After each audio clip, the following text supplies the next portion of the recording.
Captain Hansol Kim felt the ship shake as it dropped out of hyperspace. The lights on the bridge flickered for a moment before coming back to normal.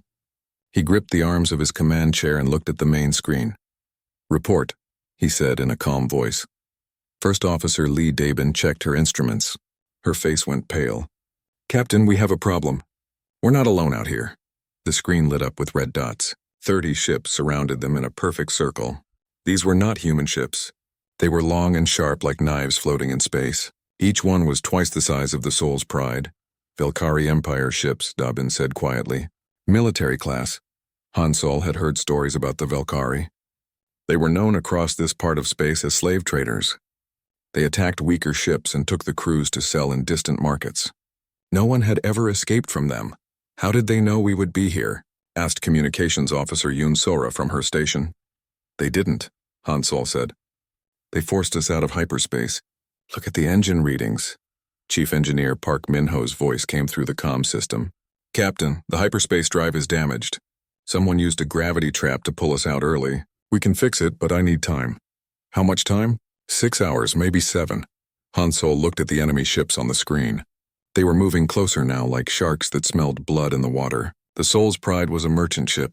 It had light shields and no weapons. They were completely helpless. "Incoming message," Sora announced. "Put it on screen." The main display changed to show an alien face. The Velkari had gray skin and large black eyes. Their teeth were sharp, and when they smiled, it looked like a threat. This one wore what looked like a military uniform covered in metals. "Human vessel," the alien said in perfect English. "I am Admiral Thexvar of the Velkari Third Fleet. You will surrender immediately." Hansol stood up and straightened his uniform. "I am Captain Kim of the merchant vessel Soul's Pride. We are on a peaceful trading mission." The Velkari Admiral laughed. It was not a pleasant sound. "Trade? You humans always think you can bargain. There is no bargaining here. You will shut down your engines and prepare to be boarded. Your cargo will become ours. Your crew will join the slave markets of the Outer Rim. And if we refuse, then you will die very slowly. We have new weapons we want to test." The screen went black. Hansol sat back down and thought for a moment. Around him, his crew waited for orders. They all knew what the Velkari did to their prisoners. "Death might be better than capture." "Captain," Dobbin said softly. "What are your orders?" Hansol looked at each of his crew members. Sora at Communications, her hands shaking slightly. Navigator Kim Hyun-woo, young and scared but trying to look brave. Security Chief Lee Gang-min, checking his sidearm even though it would be useless against 30 warships. "Begin standard surrender protocols," Hansol said finally. The crew looked surprised. Dabin opened her mouth to protest, but Hansol held up his hand. "Follow my orders exactly. Lower shields to 50%. Power down weapon systems. Make it look like we're giving up." "Sir, the weapon systems are already powered down," Gang-min said. "We don't have any weapons, I know. Just make it look official." Hansol turned to Sora. "Send a distress signal. Use emergency frequency 7. Sora's fingers moved over her controls. "Sir, that frequency doesn't reach any human colonies from here. It's too far. Send it anyway. Use the exact words I'm about to give you." Hansol walked over to her station and spoke quietly. Sora's eyes widened as she listened, but she nodded and began typing. "Signal sent, Captain." "Good. Now we wait." "Wait for what?" Dobbin asked. Hansol smiled for the first time since they had been trapped. "For the Velkari to make their biggest mistake." An hour passed. The Velkari ships moved closer. They could see boarding shuttles launching from the enemy vessels. Soon armed Velkari soldiers would be on their ship. "Captain," Min-ho called from engineering, "I can have engines ready in 5 hours if we push it." "Take your time, Min-ho. Do it right." "Sir," Dobbin said, "I don't understand.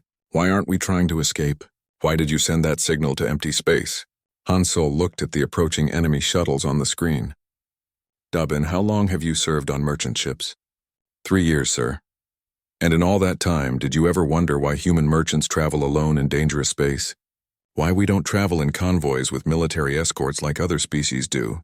Dabin thought about it. I assumed we couldn't afford escorts.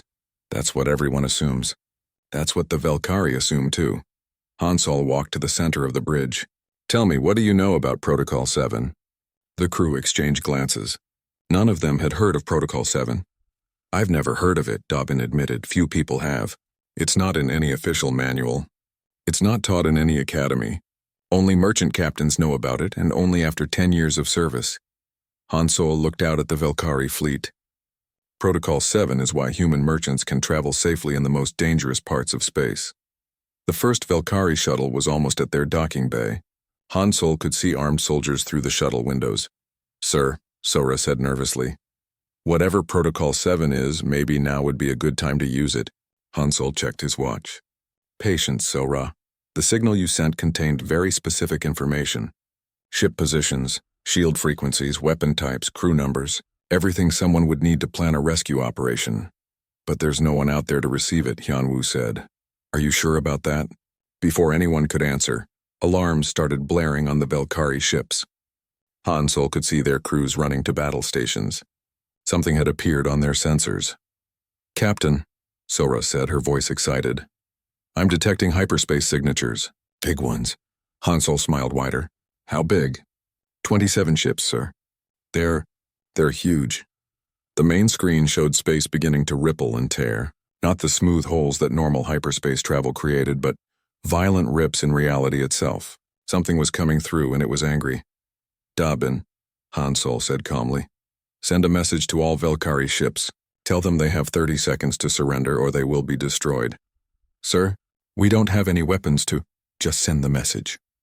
As Dobbin sent the warning, the first human dreadnought emerged from the tears in space.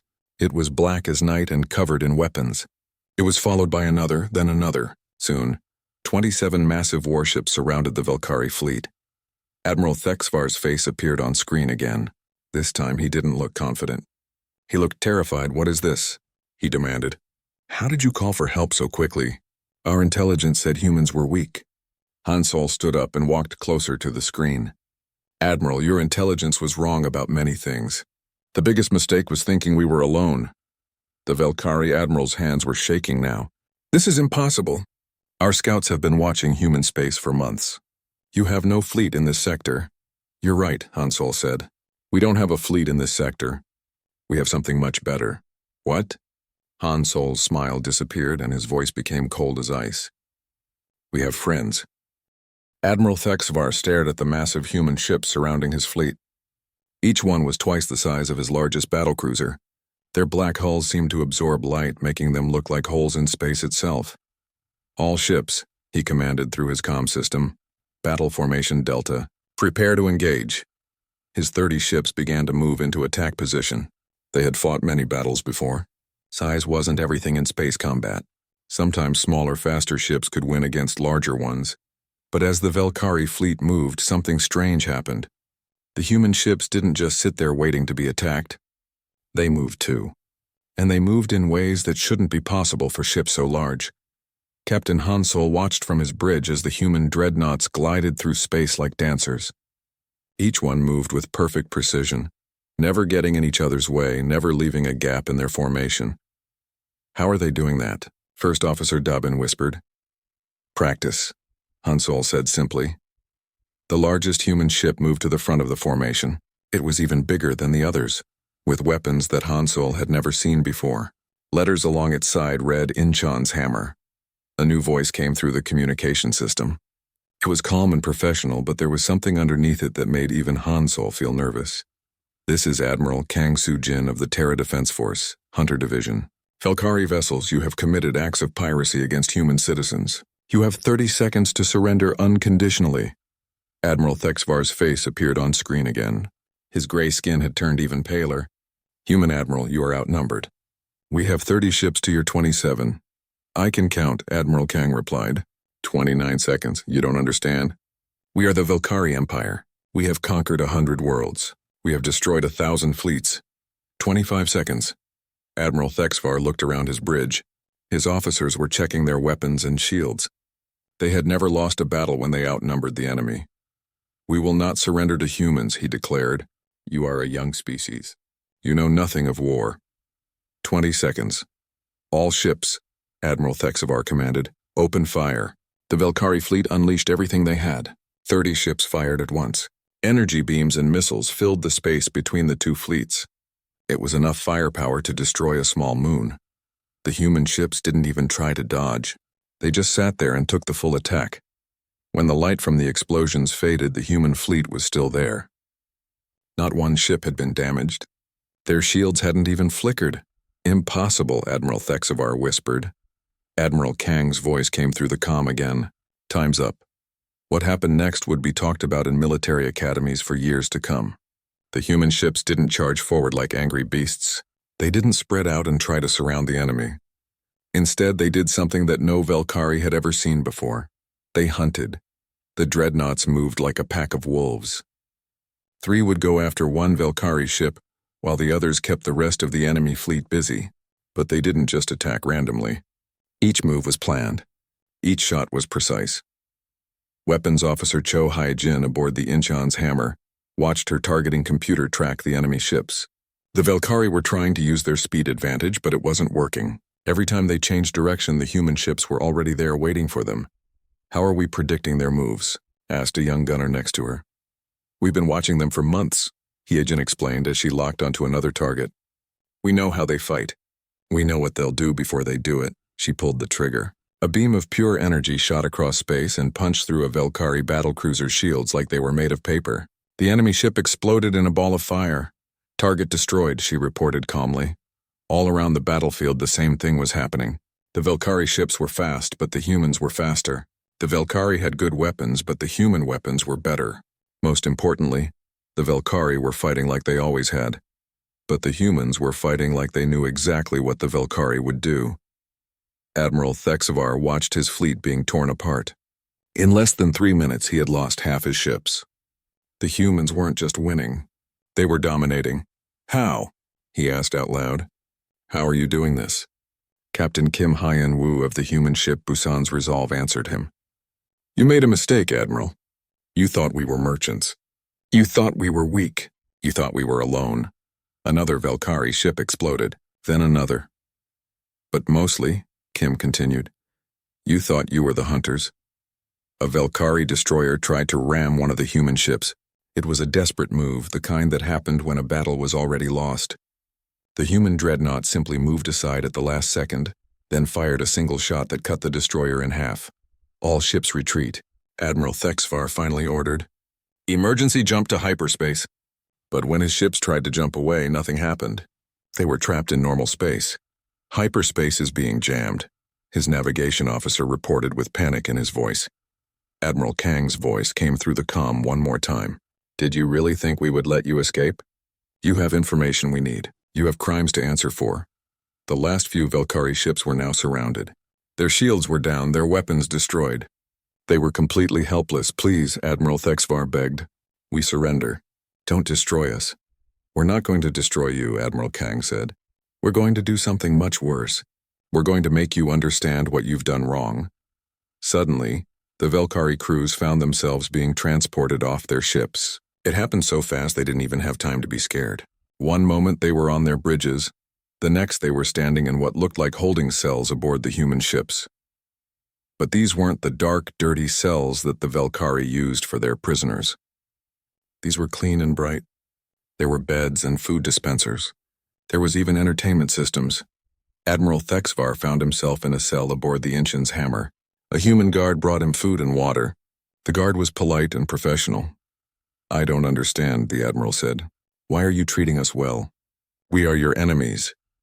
The guard, a young woman named Lee So-young, looked at him with something that might have been pity, because that's what civilized beings do. "We don't torture prisoners. We don't kill helpless enemies. We're not like you. But we would have enslaved you. We would have sold your people in the markets. Yes, you would have. That's why you're here and we're out there."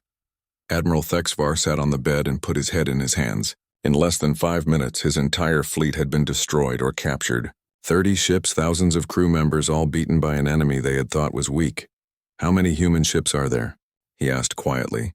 Lee So-young paused at the door. "You just fought the Hunter Division. They specialize in rescue operations. How many divisions do you have?" "Enough," she said, and left him alone with his thoughts. Back on the Soul's Pride, Captain Hansol was talking with Admiral Kang through the communication system. The rescue operation was complete. The Velkari threat was eliminated. "Thank you, Admiral," Hansol said. "Perfect timing as always." That's what we do, Captain. Are you and your crew unharmed? Yes, we're fine. Though I think my crew has some questions about Protocol 7. Admiral Kang laughed. I'm sure they do. Brief them when you get back to port. They've earned the right to know. We'll do. What about the Valkyrie? We'll take them back to their home systems. Let their government know what happened here. Maybe they'll think twice before attacking human ships again. Han Solo looked out at the wreckage of the Valkyrie fleet. Pieces of destroyed ships floated in space like a graveyard. It had taken less than 5 minutes to destroy a force that had terrorized this part of space for years. Admiral, he said, the Valkyrie weren't completely wrong. Humans are a young species. We've only been in space for a few hundred years. True, but we learn fast. Very fast. Admiral Kang's image smiled on the screen. Captain, your cargo run is important. Don't let us keep you. We'll clean up here and head home. Understood. Souls pried out.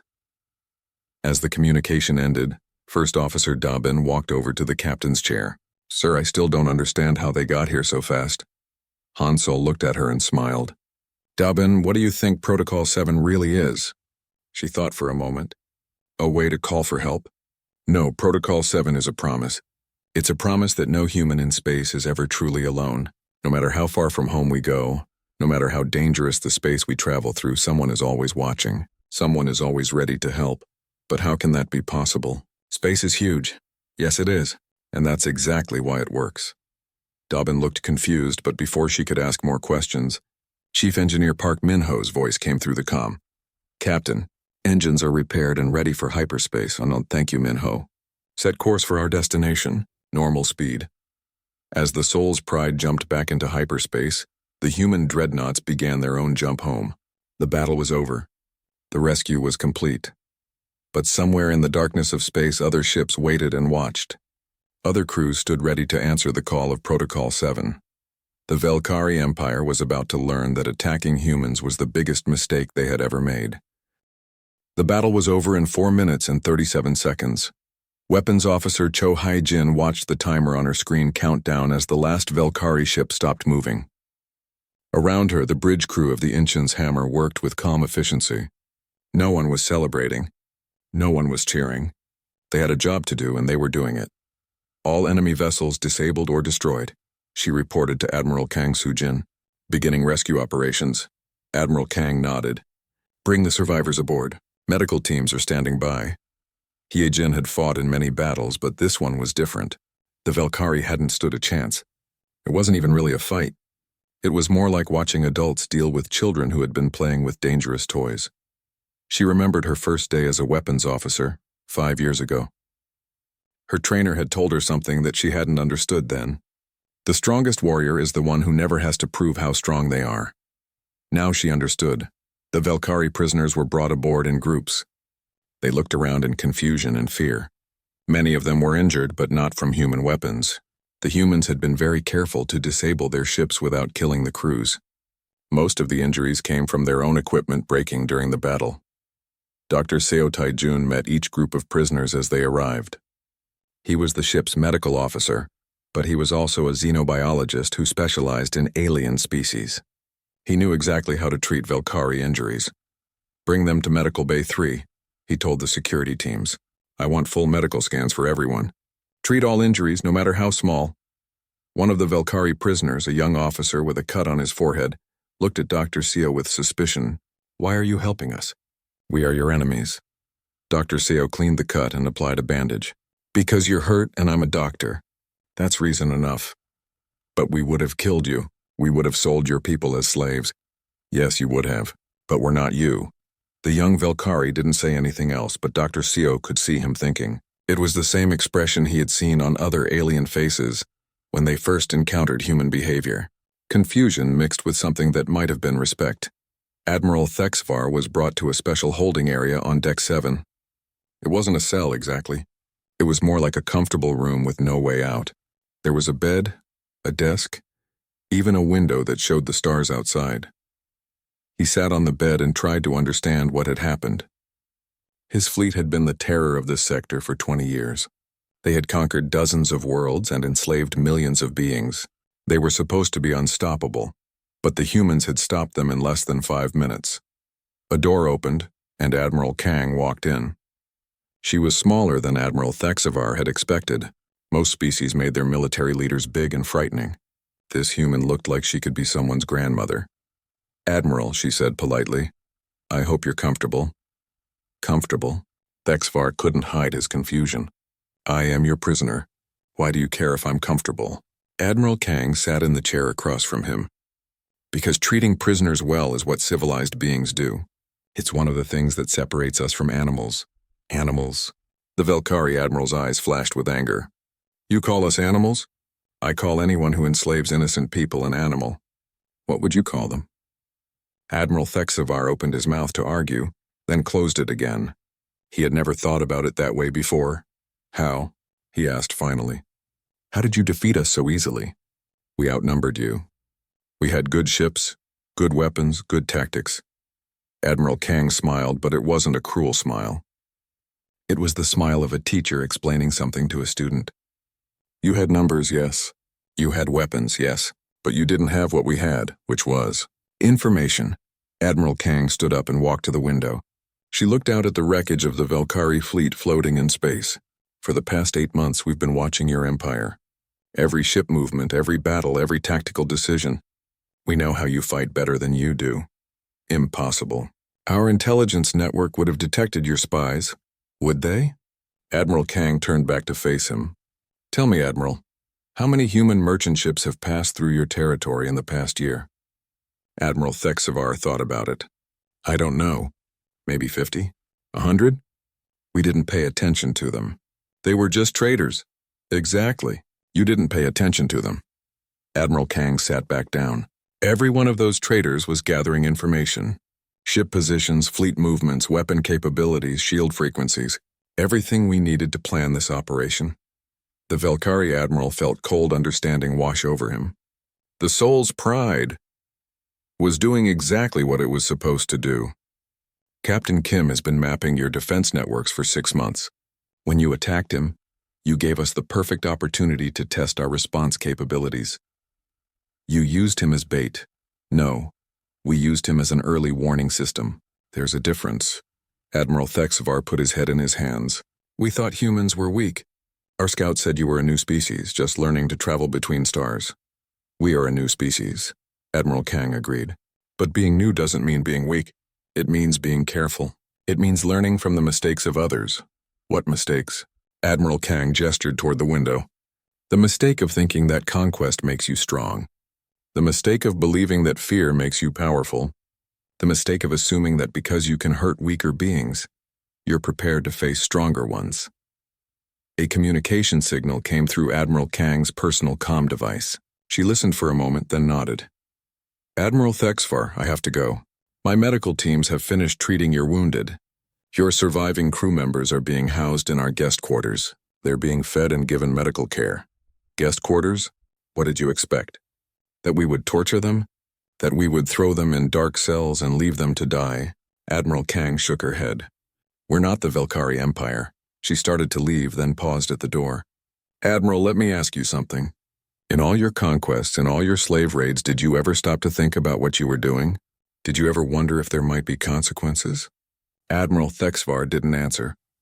"Because there are always consequences," Admiral Kang continued. "You spent 20 years making enemies. You hurt innocent people. You destroyed families and civilizations. Did you really think no one would ever fight back? We thought we were too strong. No, you thought everyone else was too weak. There's a difference." Admiral Kang left and Admiral Thexavar was alone with his thoughts. Outside his window, he could see human crews working to rescue survivors from the wreckage. They moved carefully, making sure not to miss anyone who might still be alive. On another ship, Commander Bei Jiwan was interrogating captured Velkari officers. But it wasn't the kind of interrogation the Velkari were used to. There was no torture, no threats, no violence. Instead, Commander Bei asked questions and listened to the answers. She offered food and water. She made sure the prisoners were comfortable. "I don't understand," said one of the Velkari captains. "Why are you being so kind to us?" "Because kindness is a choice," Commander Bei replied. "And the choices we make define who we are. But we are your enemies. You were our enemies. Now you're our prisoners. That's different." The Velkari captain looked confused.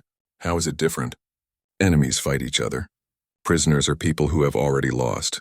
There's no honor in hurting someone who can't fight back. Across the fleet, similar conversations were happening. Human medical teams worked side by side with captured Velkari medics to save lives. Human engineers helped repair life support systems on damaged Velkari ships so that survivors could be rescued safely.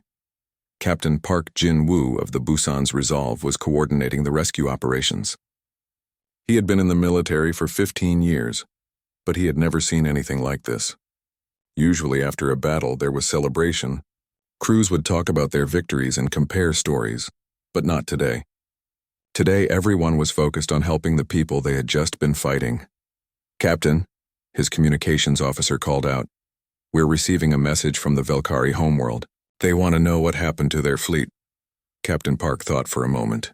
Tell them their fleet attacked a human merchant vessel. Tell them the merchant vessel was rescued. Tell them their surviving crew members are safe and will be returned home. Should I mention that we destroyed most of their ships? No need. They'll figure that out when we arrive. The communications officer sent the message, then turned back to Captain Park. "Sir, do you think this will start a war?" Captain Park looked out at the rescue operation still going on around them. Human and Velkari working together to save lives. Former enemies helping each other survive. "No," he said finally. "I think this will end one." Back on the Soul's Pride, Captain Hansol Kim was explaining Protocol 7 to his crew. They sat in the ship's small meeting room, listening with amazement as he told them about the hidden network that protected human merchants throughout space. "Every human ship that travels in dangerous areas is part of the system," he explained. "We gather information, we report threats, and we trust that if something goes wrong, help will come." "But how can help always come?" asked First Officer Dabin. "Space is huge. There can't be human warships everywhere." "You're right. There aren't human warships everywhere. But there are human—" 2 days later, the human fleet arrived at Velkari Prime, the capital world of the Velkari Empire. The planet's orbital defense stations immediately powered up their weapons and demanded that the human ships identify themselves. Admiral Kang Soo-jin stood on the bridge of the Inchin's hammer and opened a communication channel to the planet below. "This is Admiral Kang of the Terra Defense Force. We are returning your prisoners from the pirate attack on our merchant vessel. We request permission to enter orbit." The response came quickly. "Human ships, you will withdraw immediately. You are in violation of Velkari space. Any attempt to approach our homeworld will be considered an act of war." Admiral Kang sighed. She had hoped this would be easier. "Velkari Command, we have over 2,000 of your people aboard our ships. They require medical attention that only your facilities can provide. We are not here to fight." There was a long pause. Then a new voice came through the communication system. It was older, calmer, and carried the weight of authority. "Human Admiral, this is Prime Minister Veltar. You claim to have our people. Prove it." Admiral Kang nodded to her communications officer. A moment later, Admiral Thexvar's face appeared on the screen. He looked tired and confused, but he was clearly alive and unharmed. "Prime Minister," Admiral Thexvar said quietly, "it's true. They defeated our entire fleet in less than 5 minutes. But they saved us. They treated our wounded. They fed us. I don't understand it." Prime Minister Veltar's expression changed from anger to confusion. "Admiral, what are you talking about? Where is your fleet?" "Gone, sir. Destroyed 30 ships, and we never even damaged one of theirs." The communication channel went quiet. Admiral Kang could imagine the discussions happening on the planet below. She had time to wait. Captain Lim So-young of the Daegu's Vengeance used the delay to analyze the orbital defenses. As the fleet's intelligence officer, it was her job to understand potential threats. What she found surprised her. "Admiral," she reported over the fleet communication system, "the Velkari orbital defenses are impressive, but they're designed for fighting other Velkari-level technology. Against our ships, they would be ineffective." "How ineffective?" "Our shields could probably withstand their entire planetary defense grid for several hours without damage." Admiral Kang processed this information. It confirmed what she had suspected. The Velkari Empire was powerful compared to their neighbors, but they were not prepared for a truly advanced opponent. Engineer Park Jin-woo from the Busan's Resolve had been analyzing the captured Velkari ships during the journey. His report was even more revealing. "Admiral, I've completed my analysis of their technology. Their weapons, shields, and engines are all about 50 years behind current human standards. More importantly, their ship designs show they've never faced a technologically superior enemy. What do you mean? Their ships are built for intimidation and overwhelming weaker opponents. Large, impressive, covered in weapons, but they have weak points that any competent engineer could exploit. It's like they've never had to design ships to fight something stronger than themselves. Dr. Seo Taijun added his own observations. Admiral, I've been talking with the Velkari prisoners. Most of them have never encountered a species that treated prisoners well. They don't understand concepts like mercy or proportional response. Their entire military philosophy is based on overwhelming force and intimidation. Admiral Kang listened to all the reports and came to a conclusion. The Velkari Empire wasn't evil in the way humans understood evil. They were more like children who had been playing with dangerous toys for so long that they forgot the toys were dangerous. The communication channel came back to life. Prime Minister Veltar's face appeared on the screen, along with several other Velkari officials. Admiral Kang, the Prime Minister said, we have decided to allow you to approach our world. But only 3 of your ships. The rest must remain at the edge of our system. Agreed, Admiral Kang replied. But I want to make something clear. We're not here to negotiate. We're here to return your people and deliver a message. What message? That the age of Velkari expansion is over. 3 hours later, Admiral Kang stood in the main conference room of the Velkari government building. Around the table sat the most powerful leaders of the Empire. They looked nervous, which was understandable. In their entire history, no foreign military had ever set foot on their homeworld, but Admiral Kang hadn't come alone. With her were Captain Park Jin-woo, Dr. Seo Taijun, and Commander Bai Ji-wan. Each carried with them information that would change how the Velkari saw themselves forever. Prime Minister, Admiral Kang began. Before we discuss anything else, I want you to understand something. The fleet that destroyed Admiral Thexfar's ships represents less than 3% of the Terra Defense Force. The Velkari leaders exchanged glances. Prime Minister Veltar leaned forward. What do you mean? Captain Park activated a holographic display. It showed a star map of local space with markers indicating fleet positions. These are the locations of human military units in this sector. What you see here is what we call a patrol group. The display showed dozens of markers scattered throughout the region. Each marker represented a fleet as large as the one that had just destroyed the Velkari's most powerful battle group. This is impossible, said Defense Minister Kexmal. Our intelligence networks would have detected such a massive military presence. Would they? Commander Bai asked. Tell me, Minister, how many human ships have your intelligence services identified in the past year? Perhaps 100, maybe 200. All civilian vessels engaged in trade. Actually, your people have encountered over 3,000 human ships in the past year. 900 of them were military vessels disguised as civilians. The room went silent. Dr. Seo stepped forward with another display. This one showed detailed technical specifications of human military technology. Minister Kexmal, your empire has been the dominant power in this region for 200 years. In all that time, have you ever fought an enemy with technology superior to your own? Of course not. We are the most advanced species in this sector. Dr. Seo corrected gently. You were the most advanced. But you never encountered humanity before. He activated the display. It showed comparisons between Velkari and human technology.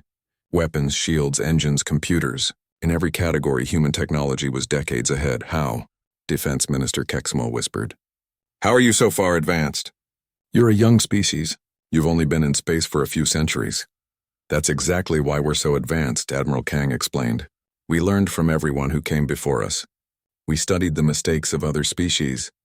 We developed our technology with the assumption that someday we would face someone stronger than ourselves. Prime Minister Veltar stood up and walked to the window. Outside he could see one of the human ships in orbit. It looked small from this distance, but he now knew it could destroy his entire planetary defense system. What do you want from us? He asked without turning around. Nothing, Admiral Kang said. We don't want your worlds. We don't want your resources. We don't want to rule your people. Then why are you here? To give you a choice. Admiral Kang stood up and joined the Prime Minister at the window. Your empire has spent 2 centuries conquering weaker species. You've enslaved millions of innocent beings. You've destroyed civilizations that couldn't defend themselves. We did what was necessary to survive. No, you did what was easy because you could. There's a difference. Admiral Kang turned to face the room. But that ends now. Not because we're forcing you to stop, but because you no longer have the option to continue. Commander Bay activated another display. This one showed the current positions of human fleets throughout the galaxy. There were hundreds of them. Every route you use for expansion is now monitored by human forces. Every world you might attack is under our protection. Every slave raid you might attempt will be met with immediate response. You're surrounding us, Defense Minister Kexmol realized. No, we're protecting everyone else from you. Dr. Seo stepped forward again. Prime Minister, we've studied your empire extensively. We know about your slave markets.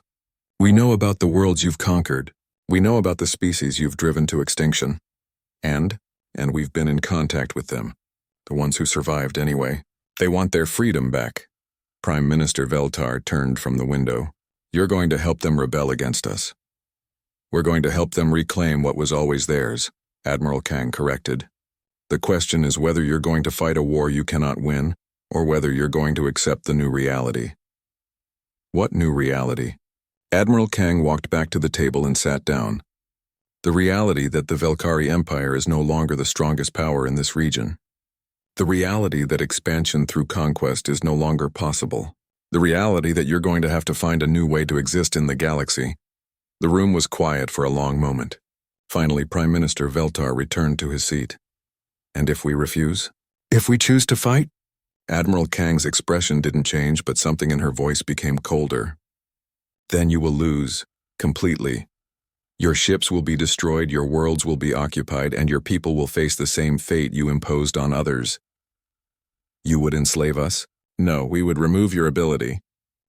2 weeks after the battle, Fleet Admiral Oh Hyun-soo arrived at Velkari Prime with the full Terra Expeditionary Force. 200 ships dropped out of hyperspace in perfect formation around the Velkari homeworld, unlike the Hunter Division ships that had rescued the Soul's Pride. These were not disguised as anything else. They were pure military vessels designed for one purpose, to end wars quickly and completely. Prime Minister Veltar stood at the window of his office and watched them arrive. Each ship was larger than anything in the Velkari fleet. Together, they represented more firepower than his entire empire had ever possessed. Sir, his aide said quietly, Admiral Kang is requesting a meeting. Send her up. When Admiral Kang entered the office, she was not alone. With her came Fleet Admiral Oh, a man whose presence seemed to fill the room. He was tall, calm, and carried himself with the confidence of someone who had never lost a battle. Prime Minister, Admiral Kang said, I'd like you to meet Fleet Admiral Oh Hyun-soo, commander of the Terra Expeditionary Force. Fleet Admiral Oh bowed slightly, a gesture of respect that surprised Veltar. Prime Minister, I understand you've been considering our proposals. Your ultimatums, you mean? No, I mean our proposals. An ultimatum implies you have a choice between resistance and surrender. You don't have that choice anymore. What you're choosing is how we move forward together. Veltar gestured for them to sit. Together? Prime Minister, Admiral Kang said, we're not here to destroy the Velkari people. We're here to stop the Velkari Empire from destroying others. Fleet Admiral Oh activated a holographic display showing the local region of space. In the past 2 weeks, we've been in contact with every species in this sector. The ones you conquered, the ones you enslaved, and the ones you are planning to attack next. And they all want the same thing. Freedom to develop their own civilizations without fear of Velkari aggression. So you're giving them what they want at our expense. Admiral Kang shook her head. We're giving everyone what they deserve, including the Velkari. A new voice joined the conversation. Commander Bae Ji-won entered the room, followed by several Velkari officials that Veltar didn't recognize at first. Then he realized who they were. They were Velkari who had been living on the conquered worlds, administrators, governors, and military officers who had been working in the outer regions of the Empire. Prime Minister, said one of them, a former governor named Yextan. We need to talk. Veltar looked confused. Governor Yextan? What are you doing here? The humans brought us back to tell you what we've seen. Commander Bay gestured for everyone to sit. Prime Minister, these officials have spent the past 2 weeks touring the worlds that your empire conquered. They've seen things that the government here on Velkari Prime never talks about. Governor Yextan activated another holographic display, This one showed images from the slave worlds, Velkari overseers managing vast labor camps, alien children working in mines, families separated and sold to different buyers. Prime Minister, Vestan said quietly, I administered the Kelos system for 5 years. I thought I was bringing civilization to primitive worlds, but the humans showed me records that I never saw. The images changed. Now they showed the Kelos system before the Velkari arrived. Advanced cities, beautiful art, complex technology, a thriving civilization with millions of happy people. They weren't primitive, Vestan continued. They were just different from us. We destroyed something beautiful and called it progress. Another official, a military commander named Texivor, spoke up. Prime Minister, I've been fighting rebellions on conquered worlds for 10 years. I thought I was maintaining order, but the humans showed me what those rebellions were really about. He activated his own display.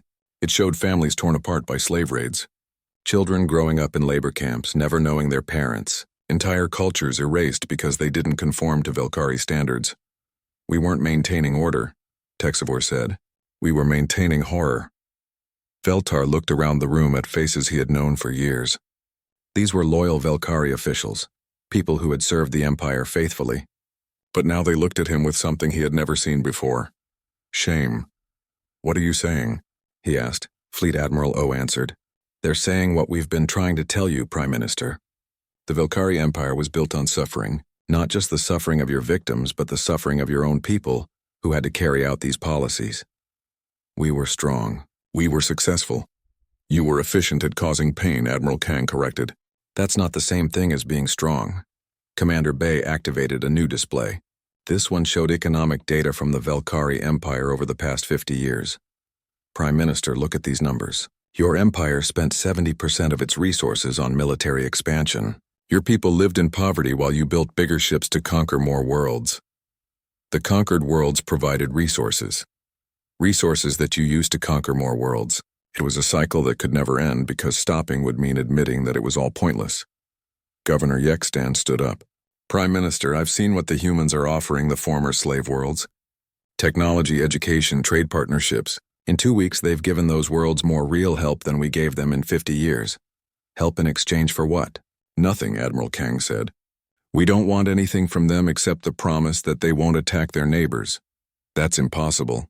No species gives help without expecting something in return. Fleet Admiral O smiled. Prime Minister, that's exactly the kind of thinking that got your empire into this situation. You assumed everyone else was as selfish as you were. We're not selfish. We were building something great. You were building something big, Admiral Kang corrected. There's a difference. A communication alert sounded. Commander Bay answered it, then turned to the group. Prime Minister, I think you should see this. The holographic display changed to show a live feed from space. A large ship was approaching Velkari Prime. But it wasn't a human ship. It was clearly alien, but not Velkari either. That's a Thraxian vessel, Veltar said with surprise. They're one of the species we conquered 20 years ago. They're here for the ceremony, Fleet Admiral O explained. What ceremony? The ceremony where you formally apologize for what your empire did to them, and we sign the new regional peace accords. Veltar stared at him. I haven't agreed to any ceremony. Prime Minister, Admiral Kang said gently, let me explain something. The ceremony is happening whether you participate or not. The question is whether you want to be part of building something better, or whether you want to be remembered as the leader who couldn't adapt to change. Over the next hour, more ships arrived. Representatives from dozens of species that had suffered under Velkari rule. But they weren't coming for revenge. They were coming to witness the birth of something new. What do they want from us? Veltar asked. The same thing we want, Fleet Admiral O replied. For the killing to stop. For the enslaving to stop. For everyone in this region to have a chance at peace. And if the Velkari people refuse? If they won't accept this new arrangement? Commander Bay showed him another display. This one showed public opinion polls from across the Velkari Empire. The results were shocking. 68% of your people support the peace accords, she said. They're tired of living in fear. They're tired of sending their children to fight wars they don't understand. They want the same thing everyone else wants, which is a normal life. 3 days later, the ceremony took place on neutral ground aboard the human flagship. Representatives from 47 species gathered in the main conference hall. Prime Minister Veltar stood at a podium, looking out at faces that represented billions of beings his empire had wronged. Many of them had good reason to hate him, but as he began to speak, he realized something surprising. They weren't looking at him with hatred. They were looking at him with hope. "People of the galaxy," he began, his voice shaking slightly. "I stand before you today to acknowledge the wrongs committed by the Velkari Empire. We took freedom from those who deserved it. We caused suffering to innocent beings. We built our civilization on the pain of others." He paused, looking down at the speech he had prepared. Then he set it aside and spoke from his heart. "I cannot undo what we have done, but I can promise that it will never happen again. The Velkari people choose peace. We choose cooperation. We choose to build something better than what we had before." The hall was quiet for a moment. Then one by one the representatives stood and applauded, not because they forgave the Velkari, but because they believed in the possibility of change. Fleet Admiral O took the podium next. "Today marks the end of the age of conquest in this region of space. But more importantly, it marks the beginning of the age of cooperation." He gestured to Admiral Kang, who activated a final display. This one showed plans for something called the Regional Development Initiative. The Terra Defense Force will maintain a peacekeeping presence in this sector for the next 50 years. Fleet Admiral O explained, "Not to occupy or control, but to ensure that what happened before can never happen again. During that time, we will help every world in this region develop according to their own values and goals. Trade networks, education exchanges, cultural programs, we